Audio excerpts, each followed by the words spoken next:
Hello Eurovision fans, thank you so much for coming to my channel Eurovision Histories. It's been about 6 months since the grand final of Eurovision 2023 and I had the plan to do an update of my top 10 favorite songs from 2023. However, I did this tier ranking video of all the winners of Eurovision quite recently and that was a lot of fun to do and it seemed like you guys had a lot of fun watching it as well. So I kind of changed the concept for this video and I'm going to do a tier rating of the final of Eurovision 2023. I think that will be quite fun. You can see all the songs that we will be talking about and I have to put them into the top 5, top 10, top 15, top 20 or the bottom 6. Now, this is my personal opinion, so take it with a pinch of salt. I'm not saying that a song is very bad if I put it in the bottom 6 or that it's amazing and everyone has to love it if I put it in the top 5. This is just my opinion of these songs 6 months after the grand final. Some things have changed since I did the last top 2023 video.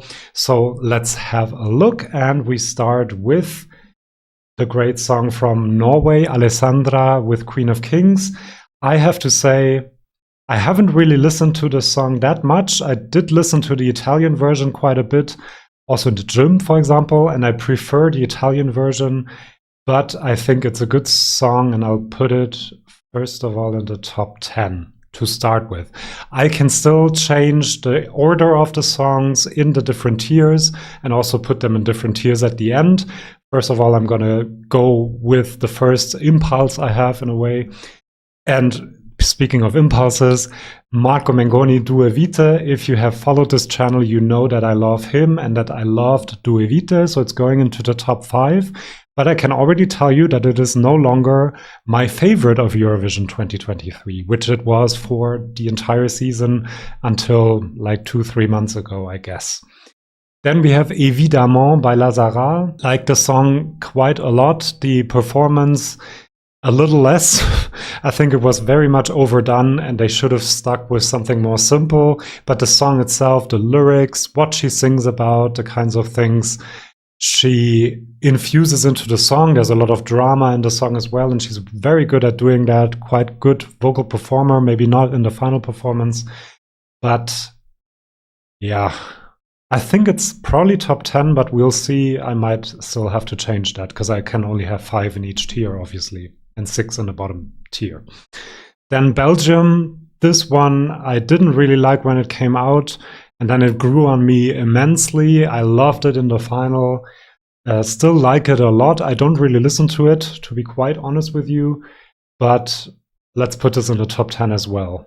I think I'm overfilling the top 10 a bit, but we'll see. Then we get to Australia, and I have to say, I didn't really get the song when it came out. I didn't get it during the final, and I still don't really get it. The performance was really fun, and they seem like a cool group of people to be around, if that makes sense.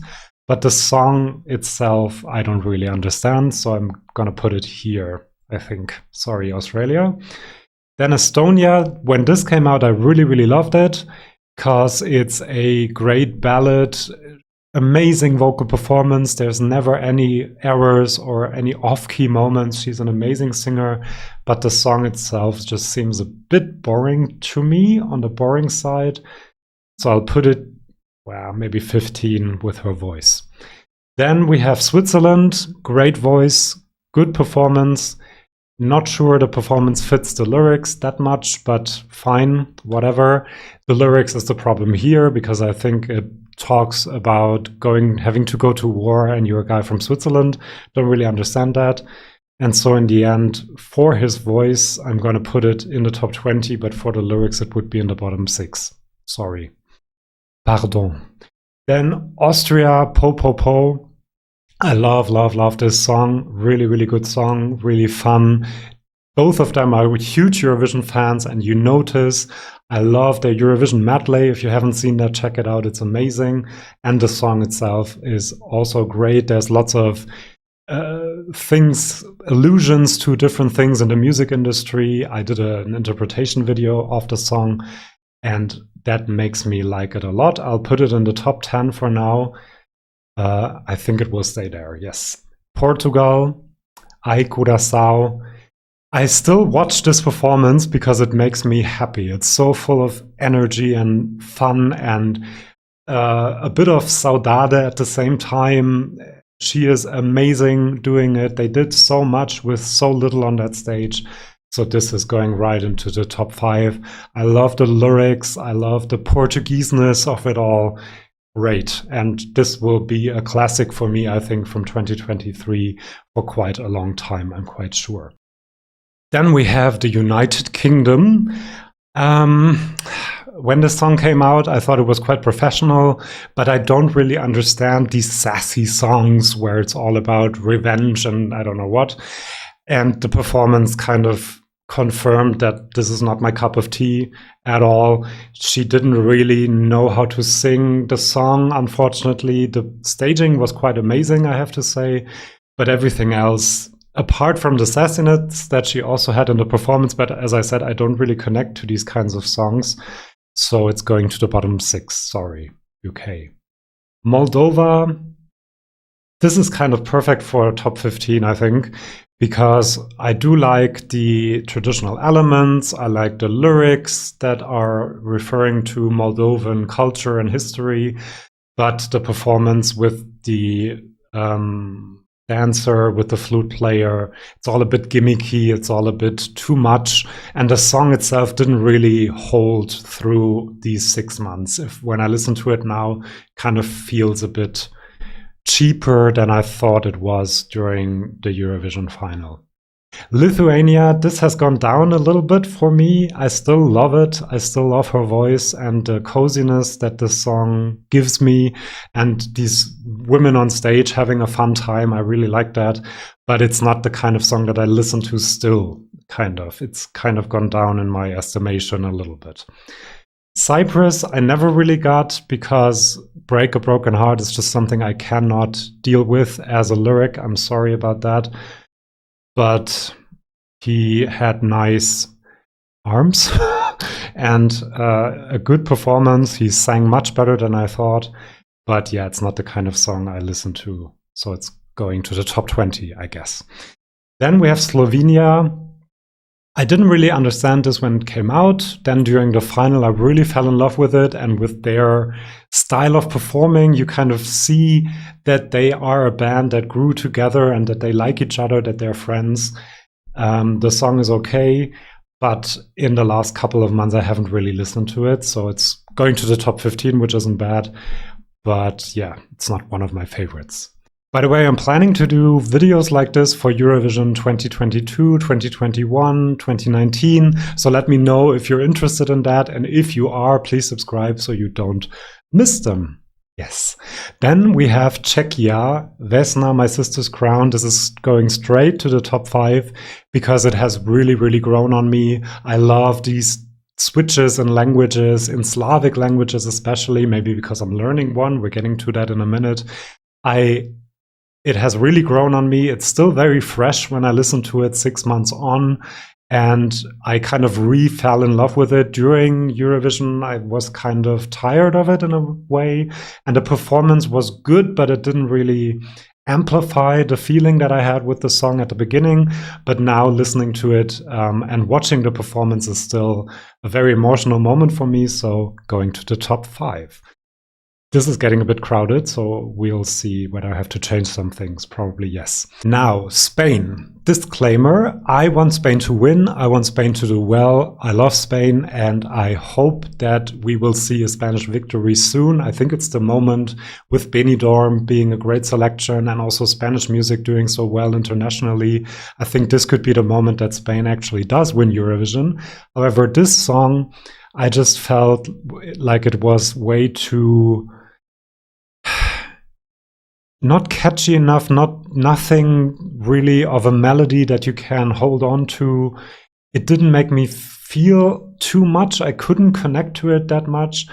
I do understand the artistry and the lyrics are wonderful, but I could not understand this song enough to give it more than a top 20. I'm sorry, lo siento. Then we have a candidate for the bottom 6. I don't even have to think about it. I hate the baby talk. I hate the baby. I hate the song in general.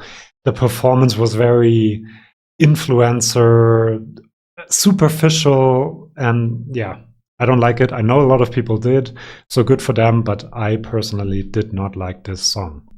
Now we get to HRV. If you ask yourself, what on earth is this? I'm using the ISO codes for the countries, and this is Hrvatska.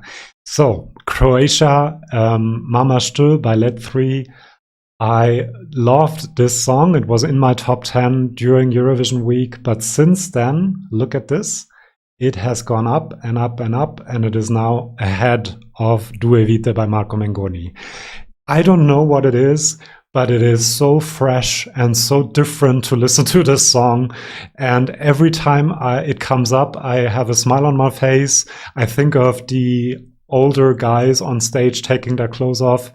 It is incredibly catchy and, as I said, fresh. It doesn't sound like any song that I have in my playlist. So when it comes up, it just feels like a special moment. And I love that. And it has really grown on me over these last 6 months. And so it's now, for now, in the first position. Next up, Ukraine. This is, sorry, I wasn't gonna put it there. I think I put it in the top 15. This is a bit too slick for me. There's no real raw moment that I can really connect to. It's a slick performance, it's a cool performance, but that's not the kind of thing that I personally connect to. So I'm putting it in the top 15 for now. Again, Israel, kind of similar. I can see that this is a superstar performance. She is an amazing artist, and they did everything that you have to do, but the song is just a bit too typical to me. It's just going by the book, trying to do everything you can to win Eurovision, having a dance break, having different layers to the song that come one after the other, and I just have a problem connecting to that for some reason. So Israel is for now going into the top. It is a great professional performance. I'll put it in the top 15, but that might change in a minute. Serbia, I'm so sorry. When I kind of interpreted the lyrics and I've kind of understood what the song is about, I've kind of fell in love with it a little bit. But now, when I listen to it now, it just seems a bit over the top to me, and I cannot connect to it anymore. So I'm sorry, I have to put it in the bottom 6, but Poland is below it. I do understand the artistry. I like him and his vision, but it is not the kind of song that I listen to anymore. Quite different for Armenia, but we're getting in a bit of trouble here because I can't put it here anymore. I'll do the following. I will put it somewhere, and then we will see how to rearrange everything. My Future Lover. It's a good song. I like it. I think it was in my top 10, but then what was not in my top 10? I don't know. Uh-oh, we're gonna run into trouble. Anyway, sorry. I like Armenia. It has these raw moments that I can connect to, the feeling of being alone in a way. I didn't kind of need the dance break that they added to the song, but it didn't really hurt it either. So in the end, I'll leave it in the top 10, and I think Belgium has to go to the top 15. Because it's the kind of song that I don't listen to on Spotify, for example. I have to see the performance to really like it, so I don't think it should be in the top 10 probably. Then we get to Käärijä, our favorite green bolero dancing guy. It's crazy, it's party. I loved this song during Eurovision week. I loved going to the gym and listening to this, especially the first part. I loved the meaning behind it. I loved the change in rhythm in the middle of the song. I love his energy, his personality, everything. However, it has kind of fallen a bit for me. I think it's around here, because I just don't listen to it that much anymore. It kind of lost its freshness in a way, different to Croatia, which became fresher every time I listen to it. Käärijä, I still love him and I still listen to the song, but not as often anymore. Then we have Germany, Blood and Glitter. I did like this song. It was kind of my favorite of the rock songs, so let's see where I did put the other rock songs. But it's not supposed to be in the top 10. Let's put it in the top 15, but then I have to get... I think Ukraine has to go to the top 20, because I really can't connect to that song that much. Then we have Tattoo. Don't unfollow me, but I absolutely love this song even more now than I did 6 months ago, and it is my new #1. I saw her in concert. She's an amazing performer. The song is kind of by the book. It's kind of similar to what I said about Nora Kirel's song, but it kind of catches me in a way that Unicorn, for example, doesn't. The pain and rain and everything is just very powerful when I listen to it, and I really, really love that. So my #1 is the actual winner of Eurovision, and that is Loreen. Let's get to Albania, which is going somewhere here. What can I say? I can't really connect to this song.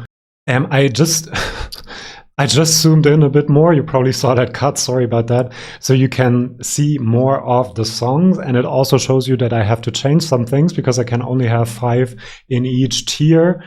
Let's see the top 5. Sweden #1, that is correct. Also Croatia #2 is correct. Marco Mengoni is #3. It used to be my #1, but the song has kind of lost its magic in a little bit. It's still wonderful to listen to.